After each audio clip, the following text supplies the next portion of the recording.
It's another week, and another woman is being harassed and bullied online because she believes in the biological reality of sex. This is Natalie Barnett. She is a social media and businesswoman. She has a huge following online, and in 2021, she decided to set up her own women's only gym. In 2021, people asked her the question whether trans women, i.e., men who identify as women, will be allowed into her gym. And she said that trans women would be allowed because she thinks that trans women are women and that no sort of women would be turned away, i.e., it would be trans inclusive. Look at this interview here.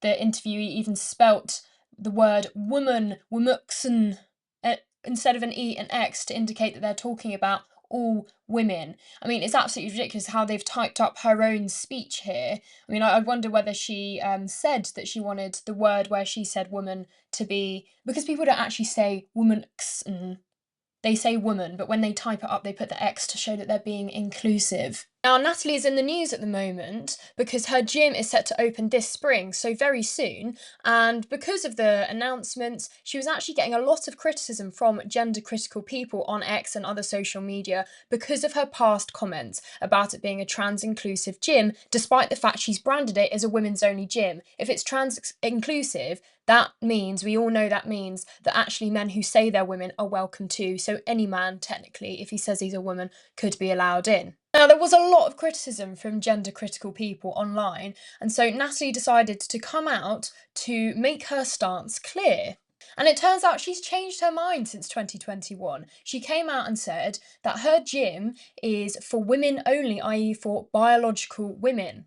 In this video, which you can watch on her Instagram, which I'd urge you to do and go and give her all the support that you can, she explains very reasonably why it is that she has made her gym for biological women only. She's been far more reasonable than I would. You know, I would just be saying, well, obviously trans women can't come in because they're not women, they're men, and my gym is a woman-only gym. The fact she's having to justify herself is ridiculous in the first place, but she has made this extremely reasonable video where she explains how women who've been sexually assaulted, particularly don't want to be around males regardless of how they identify.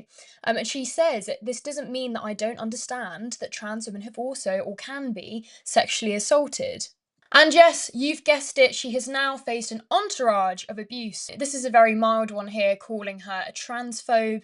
She has received death threats, people being horrifically racist towards her. Obviously, Natalie is completely in her legal rights to be excluding all males on the basis of their sex, according to the Equality Act, where you are allowed to discriminate on the basis of sex when you have a legitimate aim to do so, including the dignity and safety of women. But one big thing that she's going to have to deal with, I think, is the fact that she has received a lot of money through donations to set up her gym.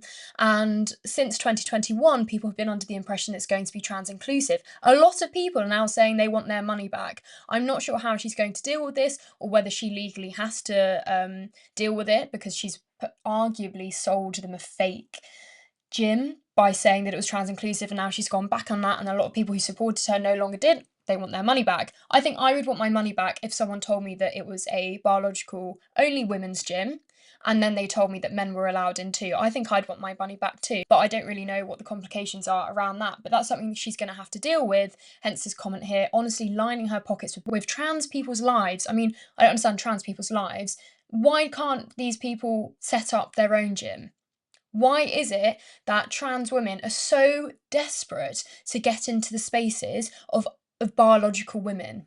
Lots of people keep saying, oh, but how are you going to enforce this? You know, are you going to be doing genital checks on the way in? To suggest that it's impossible to enforce a rule where only women are allowed into the women's only space, and it's impossible because you can't tell if someone's a trans woman or not.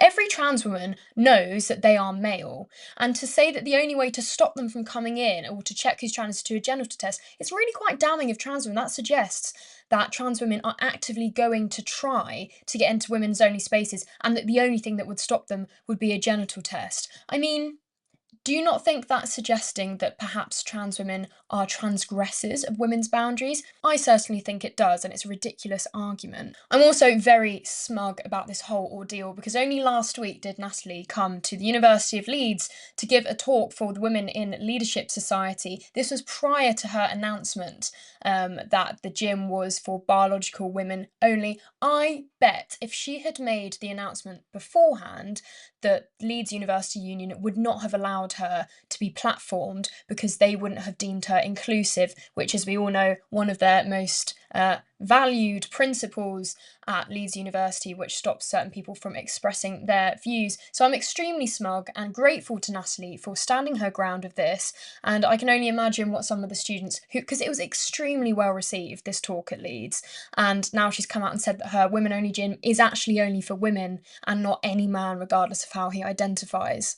Like I said, please go and give Natalie some support. This is her Instagram. She's also on X. She has, like I already said, suffered extreme hostility online, death threats, extreme racism, just because she wants to set up a gym for women. And as the saying goes, say no to a trans woman and the man will reveal himself. Well, this is a very good example of that case. Thank you very much for watching. I'm Connie Shaw. Please subscribe to Reason UK if you haven't, and I'll see you next time.